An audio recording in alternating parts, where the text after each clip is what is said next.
Bienvenidos al módulo 4, donde vamos a abordar la R de reconexión. Básicamente, bajo el título de ¿Cómo logramos volver a reconectar con la ciudadanía y fortalecer la lealtad partidista en el siglo XXI?, queremos revisar qué significa en el contexto actual toda esta cuestión de la reconexión. En este módulo vamos a analizar de qué forma, en la medida de lo posible, podemos mantener nuestra conexión con los militantes de nuestro partido, pero también reconectar con aquellos que se desencantaron en algún momento de nuestra colectividad y, por último, ver cómo podemos atraer nuevos sectores y grupos poblacionales de la sociedad hacia nuestro partido. Resulta evidente que en la era de la información ha cambiado nuestra forma de conectarnos, de relacionarnos, por lo que no podrá obviarse esta realidad a la hora de conectar con nuestros militantes y otros sectores de la sociedad. Todos hacemos esfuerzos por comunicar. La pregunta que debemos plantearnos es si lo hacemos de la forma más efectiva, teniendo en cuenta que vivimos en la era de la información. Y precisamente por ello vivimos saturados de información, sin finalmente prestarle atención, sino aquello que resulta lo suficientemente llamativo. Y es que en la lógica que tiene este curso y la propuesta que hace el Instituto Nacional Demócrata, debemos pensar que toda comunicación pasa por una conexión multidimensional. En primer lugar, es importante haber abordado el proceso de reflexión y reforma de nuestro partido, porque precisamente lo que se busca es una conexión entre nuestros afines en un sentido amplio. Es más, lo que consideramos es que para abordar ese proceso de reflexión y reforma deberíamos contar con la participación activa de nuestra militancia. En segundo lugar, el proceso de reflexión y reforma nos abrirá un abanico de cambios que deberán ser comunicados, no solo al interior del partido, esto es, a nuestra militancia, sino que también hay que comunicarlo a la sociedad en general, a la ciudadanía. Se persigue con esto el propósito de recuperar la maltrecha confianza entre la ciudadanía y los partidos políticos. Y por último, hará falta comunicar lo que resulte del proceso reflexivo y reformista, precisamente para reconectar con la ciudadanía. Este módulo no quiere ser un módulo de comunicación política, porque para ello la Red de Innovación ya cuenta con un curso de comunicación política y comunicación de los gobiernos que evidentemente le invito a cursar. Creo que a estas alturas del curso usted ya es consciente de la profunda crisis de desconfianza que atraviesan los partidos políticos y por eso la invitación es a no mirar simplemente hacia el interior del partido, sino que debemos de mirar hacia afuera. Debemos de experimentar un proceso de apertura hacia la ciudadanía que nos permita salir de nuestra zona de confort, que es la que encontramos con nuestros militantes. Este proceso de apertura evidentemente tiene que estar gobernado por la coherencia tanto ideológica como programática, porque sólo así lograremos captar la atención de nuevos sectores de la sociedad y de otros grupos poblacionales. Antes de ahondar en las posibles herramientas, tanto tradicionales como de la era de la información que tenemos a nuestra disposición, sí quiero que haga una última reflexión.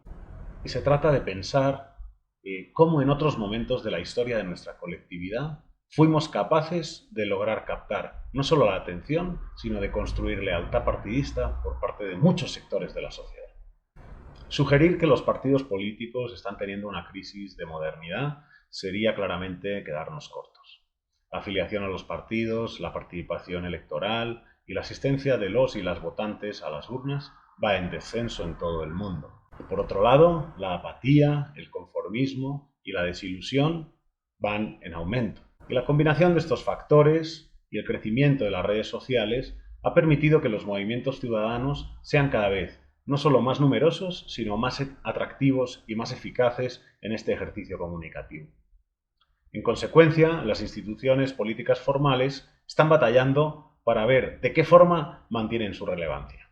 Parte de lo que vamos a ver en este módulo es cómo podemos mantener esa relevancia. Resulta evidente que la era de la información ha traído un conjunto de transformaciones en la forma que tenemos de relacionarnos. Lo mismo ocurre con la política. Hoy el ciudadano y la ciudadana promedio vive más informado de lo que pudo estarlo nunca antes en la historia. En todo caso, la influencia de las nuevas tecnologías de la información y la comunicación, así como las redes sociales, no cambiarán una necesidad que tiene la gente, y es la cercanía física con sus líderes. Así las cosas, considero más que oportuno que en este ejercicio que hemos propuesto reflexionemos sobre cómo el proceso de fortalecimiento ideológico y programático conducirá inexorablemente a un proceso de democratización interna y de integración de la diversidad en nuestro partido. Todo ello porque la ciudadanía reclama a gritos mayor participación en lo público, reclama que no solo se le llame a las urnas, reclama que se atiendan sus necesidades y reclama mayor transparencia. Es por todo esto que los partidos deben ubicarse en estos temas de forma urgente. Deben hacer que la sociedad sea partícipe de la construcción de sus programas. Deben incorporar más mecanismos de participación ciudadana. Deben incorporar más asuntos que son de resorte y preocupación de la ciudadanía. Y deben incorporar mecanismos de rendición de cuentas y que los muestren como las instituciones transparentes que deben ser en el siglo XXI. En este punto, creo que todo partido político se cuestiona el siguiente dilema, y es: yo como partido político debo inclinarme por los medios tradicionales de comunicación o debo tornar mi partido una realidad 2.0. Y la respuesta no es sencilla. Cuando nos centramos en el análisis de las sociedades latinoamericanas posmodernas, la complejidad típica de estas viene acompañada además de otras cuestiones, como son, por ejemplo, la desigualdad, la diversidad étnica, los grupos etarios, el fuerte clivaje entre sociedades rurales y urbanas, y cuestiones como el arraigo de prácticas deleznables como son, por ejemplo, el clientelismo. Analizadas estas cuestiones, nos damos cuenta que la respuesta a la pregunta que formulábamos hace apenas unos minutos no es sencilla.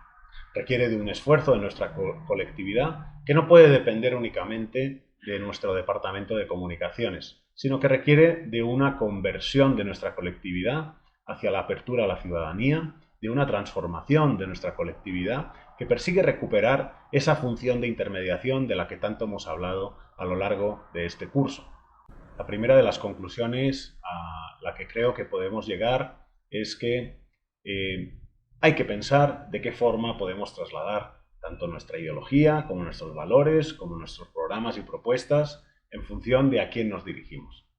En este sentido, algunas de las recomendaciones que pueden servir para tener algún punto de partida son, por ejemplo, en primer lugar, no caer en el error recurrente y altamente criticado por la sociedad de solo acordarnos de la ciudadanía y la militancia en tiempo de elecciones. Esto nos conduce inexorablemente al concepto de la campaña permanente, un concepto vigente desde la década de los 70 y que básicamente se resume en la siguiente idea, y es que gobernar con la aprobación del público requiere de una estrategia de comunicación permanente. Es importante recordar que esta campaña estará siempre inspirada desde la coherencia con nuestra ideología, programas y valores. Las últimas semanas, con razón de la pandemia global de la COVID-19, hemos asistido de forma permanente a capítulos en los que los distintos políticos de cada país han estado en permanente comunicación con la gente. Para el caso colombiano, por ejemplo, el presidente de la República, Iván Duque, ha lanzado un programa televisivo diario donde junto a sus ministros se dedica a responder las preguntas que formulan los ciudadanos.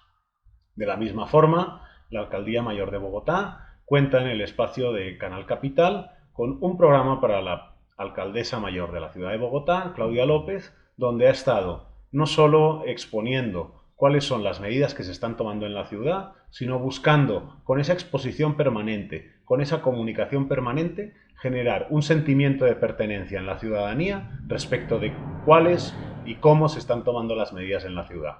En segundo lugar, como vimos en el módulo 3, es preciso buscar de qué forma haremos partícipes a los ciudadanos y las ciudadanas de la construcción de nuestro programa.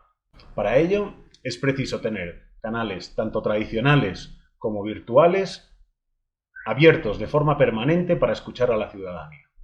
Por ejemplo, en las elecciones generales celebradas durante 2019 en España, vimos como el Partido Ciudadanos, a través de un call center, se dedicaba a llamar al azar a los ciudadanos para que se acercaran a la sede del partido con el ánimo de reunirse con los líderes del partido en un ambiente distendido y amigable.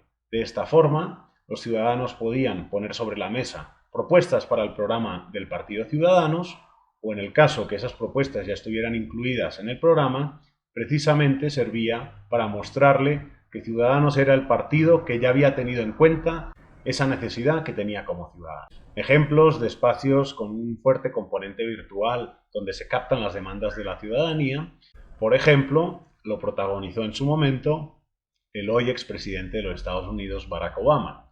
A través de la página web de su campaña había un espacio donde cualquier ciudadano podía introducir aquellas propuestas que consideraba importantes. Todo este tipo de iniciativas buscan generar lo que se llama el sentimiento de pertenencia, que básicamente es uno de los ingredientes fundamentales para superar la crisis de legitimidad que atraviesan hoy los partidos. Gran parte de la crisis reside precisamente en esta cuestión, en que la gente no se siente ni partícipe ni representada por ningún partido político. De forma similar, el Partido de la Red en la Argentina, Barcelona en Comú, Muitas en el Brasil, Podemos en España, el movimiento Cinque Stelle en Italia o la bancada activista en Brasil son movimientos políticos que devinieron partidos en los últimos años y que comparten el elemento innovador de establecer mecanismos decisionales combinados entre los tradicionales y los virtuales. De un lado, se celebran de forma periódica y con gran afluencia de militantes y afiliados asambleas del partido. Y por otro lado, de forma recurrente se realizan convocatorias online para la votación de asuntos tanto relacionados con la estructura y la organización del partido como con la construcción del programa. Esto sin dudas genera la funcionalidad de la horizontalidad, que permite a los militantes percibirse no solo como un militante, sino como parte de un movimiento político cohesionado que no cobra fuerza por la presencia de un líder, sino que se torna determinante la identidad que deriva de participar directamente en el entendido que toda la militancia son pares e iguales. Estas nuevas formas de participación permiten identificar al ciudadano y la ciudadana que su reclamo de renovación y transparencia, así como de control ciudadano, son posibles, que existe una nueva forma de hacer política y que es posible alcanzar la reclamada transformación real de la democracia y sus instituciones. Es imprescindible que en pleno siglo XXI los partidos cuenten con mecanismos de comunicación bidireccionales, donde la ciudadanía tenga qué y cómo decirlo. Hay que generar espacios donde la ciudadanía y la militancia sientan que tienen el protagonismo que les corresponde. Esto significa que por medio de la segmentación debemos ser capaces de perfilar qué espacio permite recoger las inquietudes de qué grupo poblacional. Me explico. Por ejemplo, para los adultos mayores, lo que más suele funcionar son los encuentros presenciales con líderes y responsables de nuestro partido. Lo vimos, por ejemplo, a raíz de la crisis de los chalecos amarillos. El presidente de la República de Francia, Emmanuel Macron, inició un diálogo nacional que se compuso de permanentes conversaciones con ciudadanos del común en cada una de las ciudades relevantes de la geografía francesa. Lo hemos visto también con partidos que se encuentran cada uno en un extremo del espectro ideológico derecha-izquierda, como son, por ejemplo, Podemos y Vox. De forma anual celebran una asamblea general del partido donde acuden miles de personas. Todo ello sirve para que el militante fortalezca sus vínculos con el partido y su lealtad en tanto siente que su voz cuenta al menos como la de cualquier otro militante. En conclusión, lo que quiero significar con todo esto es que no todo está en las tecnologías de la información y la comunicación, sino que vemos que recuperar espacios de diálogo típicos de otra época también pueden servir para generar y fortalecer esos lazos afectivos entre la ciudadanía y los partidos políticos. De la misma forma que para el adulto mayor hay escenarios más propicios, también los vemos para los más jóvenes. Hoy en día cualquier persona cuenta con una cuenta de Instagram, de Facebook o de Twitter. Sin embargo, también podemos ver que existen unos grupos etarios que están más familiarizados con una u otra herramienta. Por ejemplo, Facebook es hoy más utilizado por personas mayores de 35 años. Las personas que son menores de 35 años están mucho más integradas en el uso de Instagram. Todo ello nos permite ver que la segmentación es fundamental, tanto para las herramientas tradicionales como para las nuevas herramientas de reconexión con la ciudad. El tercer grupo de recomendaciones que vamos a abordar en este módulo es que gran parte del desencanto de la ciudadanía radica en la cuestión de la corrupción. a diferencia de otros momentos de la reciente historia del continente, cuando se consideraba que la corrupción era un precio razonable mientras se diera cumplimiento a los programas, como por ejemplo representaba el eslogan de Ademar Pereira de Barros, candidato a la presidencia en el Brasil, que era "roba pero hace las cosas". O las célebres palabras de Julio César Turbay, expresidente de la República de Colombia: hay que reducir la corrupción a sus justas proporciones. En la actualidad, este tipo de mensajes no son políticamente viables en nuestra realidad regional. En este orden de ideas, otra cuestión en la que deben poner la atención los partidos políticos es que cuando sus candidatos o candidatas alcancen cuotas de poder institucionalizado, hay que asumir el reto que plantea la transparencia y la integridad de la acción pública. En este sentido, se proponen al menos 3 cuestiones que pueden ser de gran utilidad. En primer lugar, hay que iniciar un proceso de apertura y transparencia de los gobiernos que puede perfectamente ser propiciado por los partidos de un sistema político. Hoy en día, 19 países de la región han introducido, por ejemplo, portales de contratación pública como es Colombia Compra Eficiente. Al mismo tiempo, se están produciendo en toda la región procesos de simplificación de los procesos administrativos en pro de generar la percepción de calidad y eficiencia en la prestación de servicios públicos.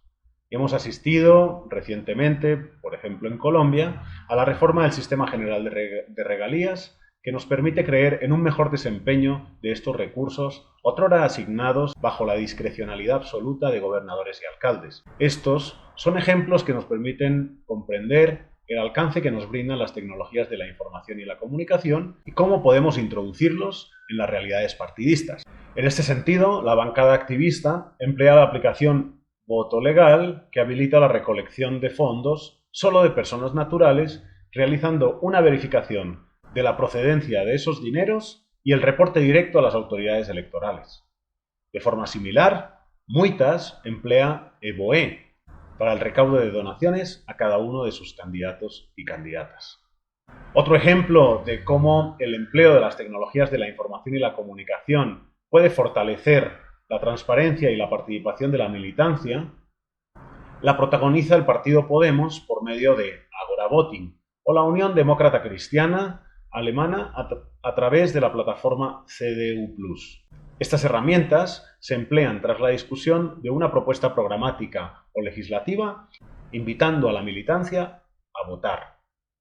Por poner un ejemplo anecdótico, en 2014, durante la Asamblea Nacional del partido Podemos, más de 100.000 personas participaron en la votación para la elección de sus representantes en el partido. Esto sin dudas plantea problemas respecto de lo que la deliberación significa y más en un sistema democrático. Sin embargo, abre las puertas a la estimulación de consensos. Además, genera sinergias interesantes en los entornos organizativos eminentemente jerárquicos hacia la horizontalización de la toma de decisiones. Similares a estas herramientas están Democracy OS o Agora Voting, empleadas por Barcelona en Comú y Podemos. Todos estos ejemplos son replicables en todo el mundo y además nos permiten dotar la toma de decisiones del partido de mayores cotas de transparencia. Existen también otras formas de dotar de mayor transparencia a nuestras colectividades. Por ejemplo, los partidos políticos chilenos, en alianza con Transparencia Internacional y la Fundación Konrad Adenauer, han desarrollado la iniciativa Partidos Transparentes. Esta iniciativa cuenta con una página web donde se difunden los resultados de analizar varias de las dimensiones de los partidos políticos. En primer lugar, el marco normativo de los partidos políticos, así como la normatividad interna de los partidos. En segundo lugar, la estructura y organización de las colectividades legalmente constituidas.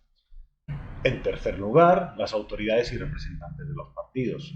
En cuarto lugar, el origen partidista y sus principios y valores. En quinto lugar, los vínculos con terceros en sede de pactos electorales, entidades en que tiene representación, participación e intervención.